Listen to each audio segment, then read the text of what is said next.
Haupa, berriz gaude hemen problema baten aurrean estrategia ezberdinak erabiltzen ikasteko. Irakurri arretaz enuntziatu hau. Begi bistan dago fisikako problema bat dela, non abiaduraren kontzeptua agertzen zaigun. Eta berarekin batera, espazioa eta denboraren kontzeptuak erlazionatuta. Beste alde batetik ikusten dugu bi egoera dagola. Bi egoera horiek era bereiztuan landu beharko ditugu. Orduan, argi dago batetik notazio egokia erabili beharko dugula eta bestetik gertatzen dena marrazkien bidez adieraztea interesatzen zaigula. Beraz, bi estrategia horiek erabiltzen hasiko gara eta bide egokia ez bada estrategia aldatuko gara. Gogoratu problema bat ebazteko ondorengo urratsak eman behar direla. Enuntziatua ondo ulertu eta gero, plan bat edo estrategia bat erabiltzen hasi. Edo bi batera, kasu honetan egingo duen bezala. Plan hori aurrera eramango dugu eta baldin badabil, soluzioa lortu ondoren egiaztatuko dugu, ez badabil, berriz joko dugu estrategia berri bat bilatzea. Az gaitezen bi estrategia hauek erabiltzen. Alde batetik, beti bezala, zutabe batean datuak eta beste batean ez ezagunak kokatuko ditugu. Eta bi egoera direnez, datuen zutabean, egoera bat eta bestea bereiztuko ditugu. Demagun bi txirrindulariak hemendik ateratzen direla. Bati bat esango diogu eta besteari bi esango diogu. Lehenengo egoeran esaten zaigu kontrako norabidearekin hasten direla eta bakoitza abiadura batekin. Ez ditugu ezagutzen, beraz, X eta Y izena jarriko diegu. Eta 10 segundu pasatu ondoren bat egiten dutela. Demagun X polikiago joan dela eta 10 segundu pasatu direla. Bat egin dutenean. Eta hori gertatzen denean, ze distantzia egina dauka lehenengo txirrindulariak. Honaino heldu da, ez distantzia. Eta bigarren txirrindulariak, honaino heldu da, beraz, 170 ken S metro. Zergatik, pistaren luzera, 170 metrokoa dela esaten delako. Bigarren egoeran, puntu berberatik ateratzen dira lehen bezala biok batera, baina norabide berbera daramate.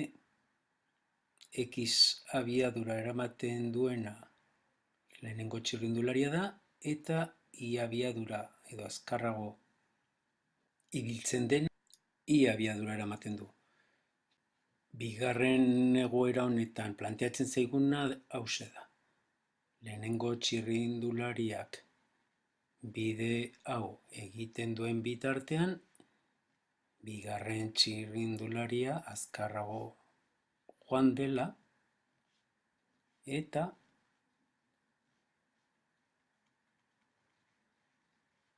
harrapatu duela. Eta noiz harrapatu du? 170 segundu pasatu direnean. Eta beste alde batetik, zenbat ibili da lehenengo txirrindularia eta zenbat ibili da bigarrena. Lehenengo txirrindularia honaino heldu bada, zeta esango diogu egin duen ibilbideari. X zeta egin duen bitartean, Ik harrapatu duenean, zenbat egin du? Zeta gehi 170 metro. Zergatik gehi 170? Enuntziatuak horrela esaten duelako, pistaren luzera 170 metrokoa dela. Eskema bezala marrazki hau egiteko lau ez ezagun erabili ditugu. Hauze da erabili dugun notazioa.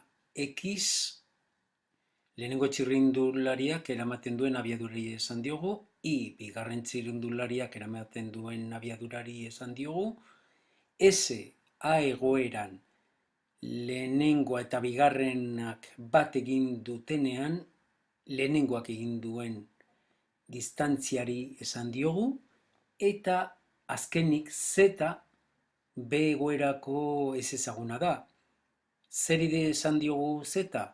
Lehenengo txirrindulariak egin duen ibilbideari noiz.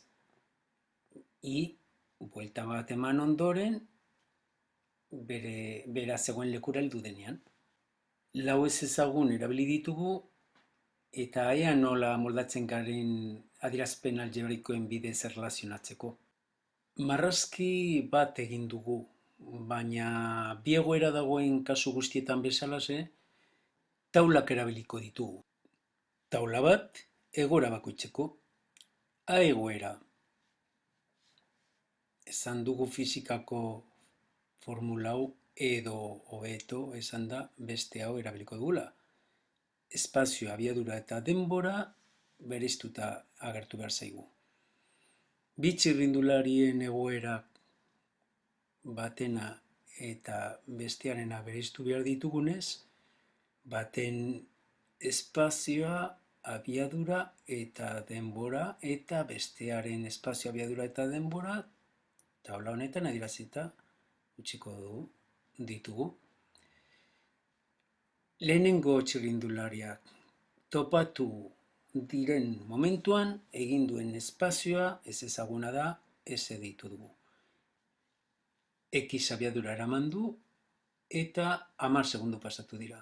10 segundu. Bigarren txirrindulariak egin duen espazioa zan dugu 160 kenese izan dela, I abiadura eraman du eta kasu honetan ere 10 segundu pasatu direla. Taula honetatik ateratako bi ekuazioak ondorengo hauek dira. Lehenengo txirrindulariari dagokiona, S berdin abiadura X bider denbora 10 segundu. Bigarren txirrindulariari dagokiena, egindako espazioa 160 kenesi izan da, eraman duen abiadura I eta 10 segundu egon da ibiltzen. Sistema hau sortu dugu. Bete dezagun B egoerari dagokion taula. Bigarren txirrindulariak buelta bat eman eta gero lehenengoa harrapatzen duen unean, zenbat distantzia egin du lehenengo txirrindularia? Z metro. Ze abiadura eraman du? X. Eta zenbat denbora pasatu da? 160 segundu. Kontutan izan daitekeela buelta asko eman ondoren. Bigarren txirrindularia bitartean, ze distantzia egin du? Z gehi buelta bat gehiago, 160 metro. Ze abiadurarekin ibili da, I abiadura eraman du. Zenbat denbora behar izan du, denbora berbera, 160 segundu. Beraz, hemendik ateratzen diren ekuazioak, bi hauek dira, beste sistema bat osatu dugu. Laburbildu, zer daukagu? Lau ekuazio eta lau ezezagun, ebazpena egiten has gaitezke. Planteatuta daukagu, ebaz dezagun. Ekuazioak binaka ditugu eta ematen du bigarren sistema honetatik hastea dela egokiena. Lehenengo ekuazioan Z askatuta daukagu, ordezka dezagun bigarren ekuazioan. Ordezkatuta X 160 gehi 160 berdin I bider 160. Beraz, X gehi bat aldiz 160 daukagu alde batetik eta I bider 160 aldiz. X gehi bat berdin I izango da. Ekuazio simplea geratu zaigu. Lehenengo sistema honetan antzera jokatuta, ordezkatzen dugu eta ondoren simplifikatzen dugu. Ekuazio honetara heltzen gara. Ekuazio hau eta beste hau batera bete behar dira eta hemendik ateratzen dira X eta Y-ren balioak. Hau da, lehenengo txirrindulariak eta bigarren txirrindulariak eramaten zuten abiadura. Birpasa txiki bat egingo dugu. Kontuan izan fizikako problema bat izan dugula. Problema honetan bi egoera agertzen dira eta bi egoeratan agertzen diren guztietan bezalaxe, taula batzuk egin behar izan ditugu. Marrazki batez lagundu gara eta ondoren taula bat egin dugu. Buruan izan, bi egoera ditugunean, taula bat sartu beharko dugu derrigorrez gure eskemaren barrualdean. Hemen daukasun problema abiadurako problema bat da. Aurreko eredua jarraituta agian ebatze ahalko duzu. Aurrera.